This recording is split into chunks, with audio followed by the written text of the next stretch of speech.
رسول اللہ صلی اللہ علیہ وآلہ وسلم نزول قرآن کے وقت بہت سختی محسوس فرمایا کرتے تھے، اور اس کی علامتوں میں سے ایک یہ تھی کہ یاد کرنے کے لیے آپ اپنے ہونٹوں کو ہلاتے تھے۔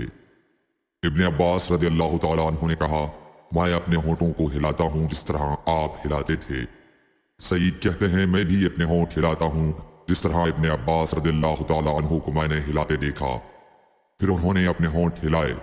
ابن عباس رضی اللہ تعالیٰ عنہ نے کہا، پھر یہ آیت اتری کہ اے محمد، قرآن کو جلد جلد یاد کرنے کے لیے اپنی زبان نہ ہلاؤ، اس کا جمع کر دینا اور پڑھا دینا ہمارا ذمہ ہے۔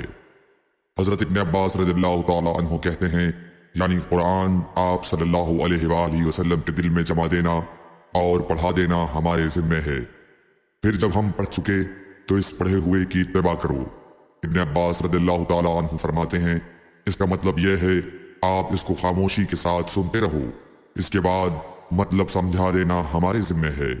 پھر یقیناً یہ ہماری ذمہ داری ہے کہ آپ اس کو پڑھو، یعنی اس کو محفوظ کر سکو۔ چنانچہ اس کے بعد جب آپ کے پاس حضرت جبرائیل علیہ السلام وحی لے کر آتے تو آپ توجہ سے سنتے، جب وہ چلے جاتے تو رسول اللہ صلی اللہ علیہ وسلم اس وحی کو اس طرح پڑھتے جس طرح حضرت جبرائیل علیہ السلام نے اسے پڑھا تھا۔ صحیح بخاری حدیث نمبر 5۔